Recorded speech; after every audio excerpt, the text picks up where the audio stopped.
Ayan, so ayan mga padi. Ayan, makikita ninyo may mga bilog-bilog. Ayan.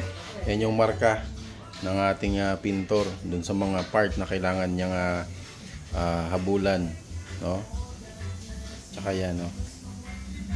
May dubog siya, may sanding marks. So yun yung mga part na kailangan niyang puliduhin. Ayan. Ayan, makikita ninyo. So yan ang isa sa sa purpose ng pagpopondo. Usually dapat kasi may ginagamit dyan yung mga ibang pintor, kaso wala tayo nun, no? Yan.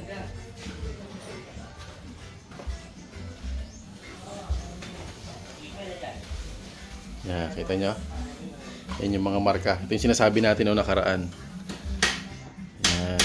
May fender. Alright. So yun nga pala mga padi, pinasok natin siya sa ating paint booth. Yan. Ating spray booth, no? So ayan dito mga padi sa part na to, no, idadab na lang natin. So dito sa part na to ay nakapag-finish na tayo nitong ating Lancer Itlog na project dito sa ating spray booth.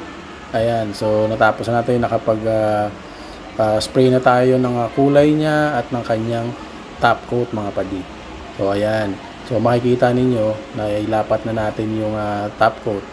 Ayan, kaya papatuyo na lang tayo nito, and then susunod natin yung mga gilid ng mga pinto kapag napatuyo na natin itong external sa body, no? Yan.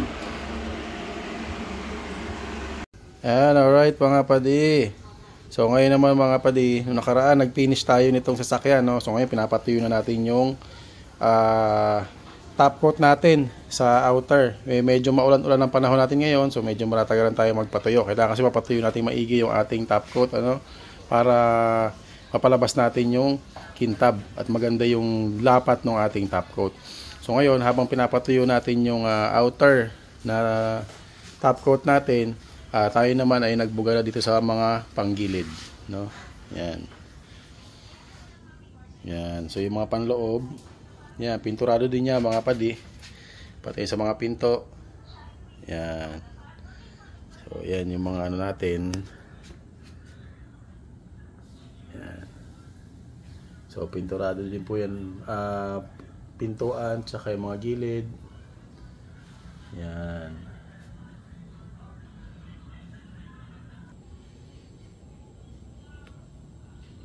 Yan mga padi.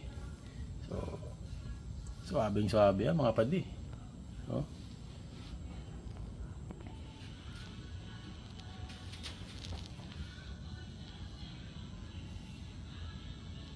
Alright. So after natin yung mga padi, susunod natin tong engine bay natin, mga padi.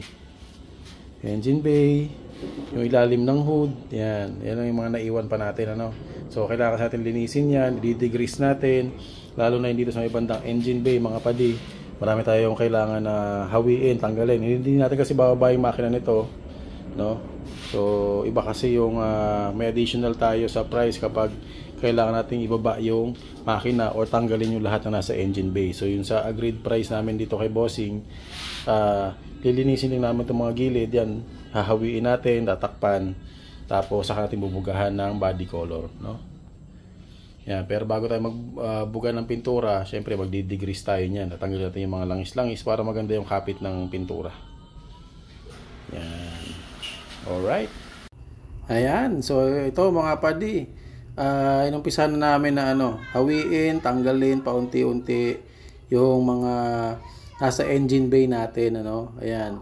So makikita nyo sobrang dumi niyan, Kaya ang gagawin natin diyan, lilinisin natin yan na maigi, i-degrease natin bago natin bugahan. So tinanggal natin ang radiator, condenser, yung mga wirings, hahawi natin yung aircon lines, natin, tinanggal natin. Ayan. So para mabugahan natin maigi yung mga singit-singit, pati yung sa may firewall niya, mabugahan natin ng maayos siya mga padi. Alright mga padi, ayan na, nabugahan na natin ang ating engine bay. Ayos, swabing-swabe mga padi. Aha. Ganda. Patuyo na lang to mga padi. So, 2025. Assemble tayo. Sakto, tuyo na ang pintura niyan. Tapos, liha and buff na tayo. Alright, alright.